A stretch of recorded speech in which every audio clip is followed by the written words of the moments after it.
ओम नमः शिवाय। मेरे शिव चैनल पर आप सबका स्वागत है। सबसे पहले तो आप सभी शिव भक्तों के चरणों में मेरा प्रणाम। बात करते हैं महा उत्सव के बारे में। एक ऐसा उत्सव जिसकी हाइप पिछले 1 महीने से लगातार बनी हुई थी और मैंने आप सभी शिव भक्तों से कहा था कि एक बहुत विशेष समय आने वाला है और वो विशेष समय यही है महा आद्रा नक्षत्र, मार्गशीर्ष महीने का आद्रा नक्षत्र। एक ऐसा उत्सव, एक ऐसा विशेष समय जो इम्पोर्टेंट है शिव अनुग्रह के लिए, शिव कृपा प्राप्त करने के लिए। ये समय, ये उत्सव सीधा सीधा डायरेक्टली कहें तो शिव अनुग्रह का समय है, शिव कृपा का समय है। क्योंकि भगवान शिव के ऐसे वचन है शिव महापुराण के अनुसार कि इस दिन यदि कोई लिंगम का दर्शन मात्र भी कर लेता है तो मुझे कार्तिकेय के समान ही प्रिय है, और इस दिन यदि कोई शिवलिंग का पूजन कर ले तो फिर इसकी महिमा वाणी के द्वारा नहीं कही जा सकती। इसलिए समय, ये विशेष अनुग्रह का समय, आप किसी भी शिव भक्त को मिस नहीं करना है। अब जान लेते हैं कब है ये महाआद्रा नक्षत्र और क्या विशेष आपको इस अनुग्रह के समय में करना चाहिए। पिछले कुछ भागों में आपने अरुणाचल का महात्म्य जाना, अरुणाचल की उत्पत्ति की कथा जानी। जब स्वामी ब्रह्मा और विष्णु के मध्य अग्निस्तंभ रूप से प्रकट हुए तब मार्गशीर्ष का आद्रा नक्षत्र ही था। ये वो विशेष समय है जब स्वामी दोनों के मध्य प्रकट हुए थे, अर्थात ये समय है उस परमेश्वर, उस ज्योति स्वरूप की उपासना करने के लिए। एक ऐसी परम, एक प्रकाशमय ज्योति जो हमारे अंदर सतत विद्यमान है और हमारे अज्ञान का नाश करने में सक्षम है, वो स्वामी हमारे अंदर ही विराजते हैं। और इस दिन एक बहुत बड़ा उत्सव भी नटराज चिदंबरम में मनाया जाता है और उसके कुछ क्लिप्स मैंने व्हाट्सएप चैनल पर भी डाले हुए हैं और कुछ शिव भक्त शिव चर्चा का हिस्सा भी इंस्टाग्राम पर वीडियो कॉल के माध्यम से 1-2 घंटे की शिव चर्चा होती है उसमें भी बन रहे हैं। तो जो शिव भक्त व्हाट्सएप चैनल और इंस्टाग्राम से नहीं जुड़े हैं तो तुरंत आप मुझे वहां पर फॉलो कर सकते हैं और वहाँ नटराज से संबंधित या फिर कोई भी बड़ा उत्सव आने वाला होता है तो उसके वीडियोस वगैरह वहां पर आ जाते हैं। और इंस्टाग्राम पर आप मुझसे वीडियो कॉल के थ्रू शिव चर्चा में जुड़ सकते हैं। तो जब स्वामी इस स्वरूप में ब्रह्मा विष्णु के मध्य प्रकट हुए तब मार्गशीर्ष महीने का आद्रा नक्षत्र था। ये वही समय है और भगवान शिव के वचन है इस दिन दर्शन मात्र भी बहुत अधिक पुण्य देने वाला है। और इस दिन यदि कोई शिवलिंग का पूजन कर ले तो फिर उसकी महिमा वाणी के द्वारा नहीं कही जा सकती। तो इस बार ये महाआद्रा नक्षत्र 27 दिसंबर को पड़ रहा है। 27 दिसंबर को पूरा दिन ये आद्रा नक्षत्र व्याप्त रहेगा। किंतु आपको कब शिव पूजन करना चाहिए, इस आद्रा नक्षत्र में विशेष जो आपको शिव पूजन करना चाहिए वो ब्रह्म मुहूर्त में है, यानी सूर्योदय से पहले पहले आपको शिवलिंग का अभिषेक, पूजन वगैरह कर लेने चाहिए। पूरा दिन जो आपके जप वगैरह और पूजाएं या कर सकते हैं, बट जो इम्पोर्टेंट है, जो बहुत विशेष समय होता है वो है सूर्योदय से पहले का। इसमें आप स्वामी का पूजन अवश्य ही करें। इस दिन की पूजा का इतना महत्व है कि देखिए यहाँ तक लिखा हुआ है यदि कोई मार्गशीर्ष महीने के आद्रा नक्षत्र में भगवान शिव की पूजा भक्ति पूर्वक करता है तो ऐसे उस पूजा करने वाले के चरण दर्शन भी पाप नाशक होते हैं। ये इंपॉर्टेंस है हमारे स्वामी की पूजा का। तो इस दिन आपको बिल्कुल भी कोई भी चांस ऐसा नहीं लेना है जिससे आपकी पूजा मिस हो जाए। पूरा दिन आद्रा नक्षत्र व्याप्त रहने वाला है, लेकिन जो विशेष जो आपको पूजा करनी है वो ब्रह्म मुहूर्त में या फिर सूर्योदय होने से पहले पहले ही आपको स्वामी का अभिषेक कर लेना है। बाद में आप इसको कंटिन्यू रख सकते हैं पूरा दिन जब भी करें, बट एक बार आपको सूर्योदय से पहले ही कर लेनी चाहिए क्योंकि इस दिन बहुत विशेष एनर्जी इस समय विद्यमान रहती है। मैंने पहले भी बहुत सारे रहस्य आपको इस चैनल पर बताए हुए हैं। ये उत्सव डायरेक्ट नटराज से भी संबंधित है, जहां इस ब्रह्मांड में जितने भी मंदिर हैं, जितनी भी देवीय शक्तियां हैं, वो सब की सब हर रात्रि को नटराज की जो संध्या आरती होती है उसके समय वहां पर विद्यमान होती हैं। और ऐसा स्वयं जैमिनी महर्षि ने वर्णित किया है। तो जो ब्रह्म मुहूर्त का समय है उसमें आपको इस महाआद्रा नक्षत्र पर बिल्कुल भी पूजा मिस नहीं करनी है। सूर्योदय होने से पहले पहले ही आप स्वामी का एक बार अभिषेक कर ले। बात कर लेते हैं कि किन द्रव्यों से आपको शिव पूजन इस दिन करना चाहिए, शिवलिंग का अभिषेक करना चाहिए। और हाँ, किसी शिव भक्त ने पूछा था कि बहुत सारे शिव भक्तों के ऐसे मैसेज आए थे कि स्वामी के अभिषेक के लिए वास देखने की आवश्यकता है कि नहीं। कृतिका नक्षत्र, आद्रा नक्षत्र और कृष्ण पक्ष की अष्टमी, पूर्णिमा या फिर अमावस्या, इन पर आपको ये सब देखने की आवश्यकता नहीं होती है। भक्ति पूर्वक आप पूर्ण निष्ठा के अनुसार आप ऐसे भाव भर करके अपने हृदय में स्वामी का अभिषेक करें। इस विशेष महाद्रा नक्षत्र पर आपको 11 विशेष द्रव्यों के साथ भगवान का अभिषेक करना है और संभव हो तो सूर्योदय से पहले ही 27 दिसंबर को सूर्योदय से पहले ही आप भगवान को इन 11 द्रव्यों से स्नान करा लें, अभिषेक कर लें। तो जो पहला द्रव्य है वो है तिरुमंजनम। तो आपको मिलेगा नहीं उत्तर भारत में, तो आपको एक जल का लोटा ले लेना है, उसमें नाम मात्र की 1 चुटकी हल्दी डाल लेनी है और थोड़ा सा कुमकुम, इसे पूरा मिक्स कर लीजिए। ये पहला द्रव्य होगा, इससे आप स्वामी का अभिषेक करें।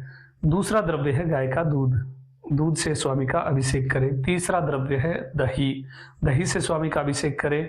और चौथा द्रव्य है पंचामृत। ये पंचामृत वो नहीं है दूध, दही, घी ये सब मिक्स कर लिया, नहीं। इस पंचामृत के जो 5 द्रव्य है वो मैं आपको बता दूं।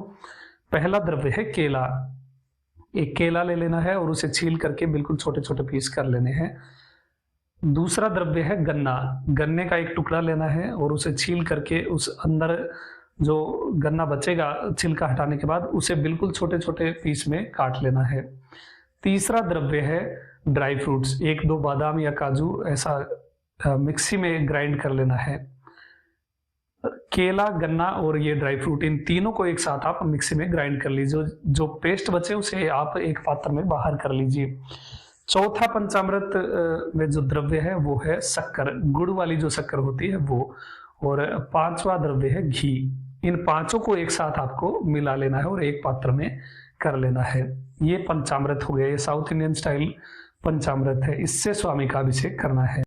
पंचामृत के बाद 5वां द्रव्य है शहद, शहद से स्वामी का अभिषेक करना है।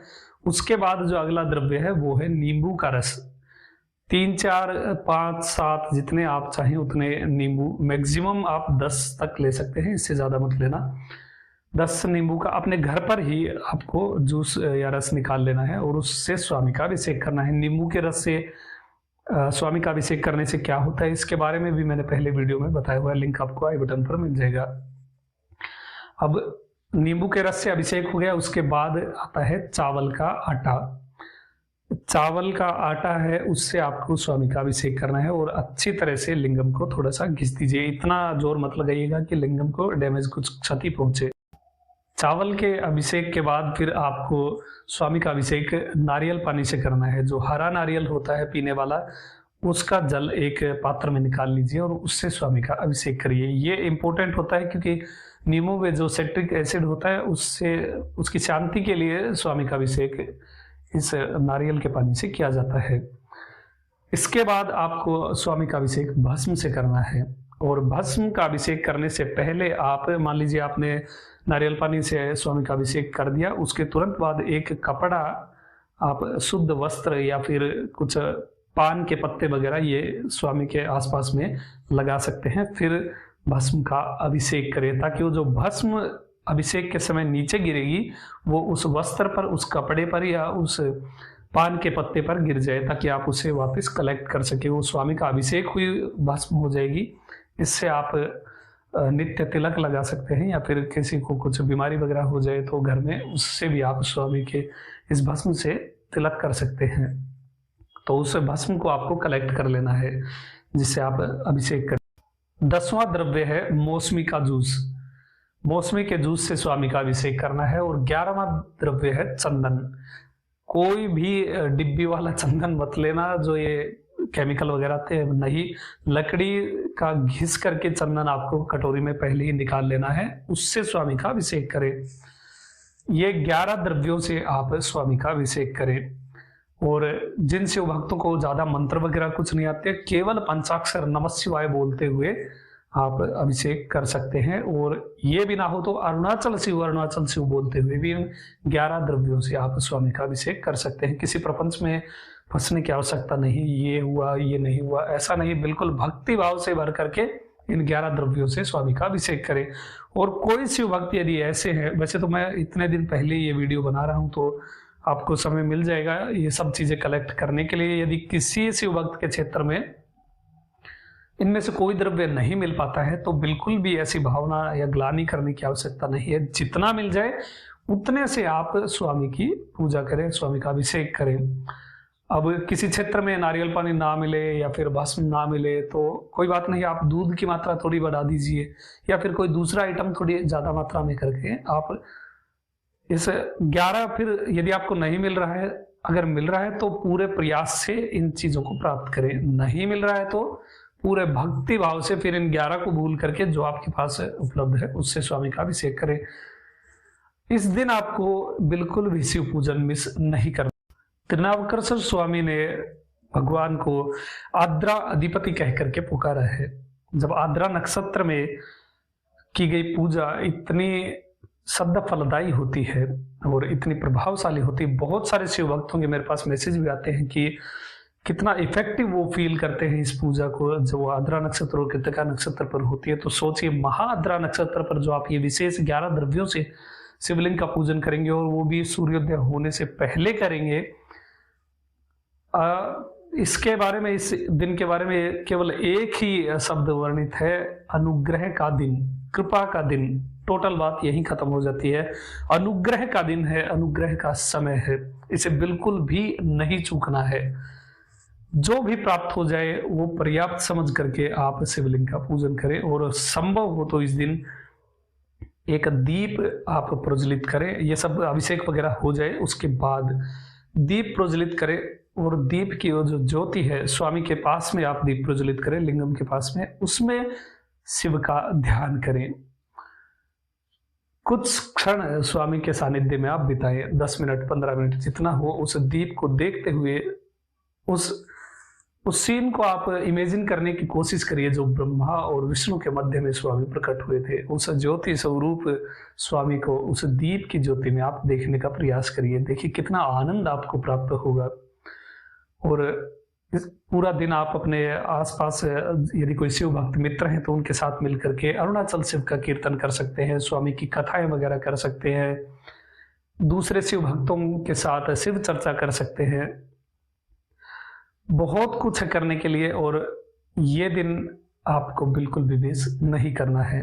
तो ये थी जानकारी महाआद्रा नक्षत्र, मार्गशीर्ष आद्रा नक्षत्र अनुग्रह दिवस के बारे में। अभी तक के लिए इतना ही। आपका दिन शुभ हो, महादेव कृपा करें। अरुणाचल शिव। ओम नमः शिवाय।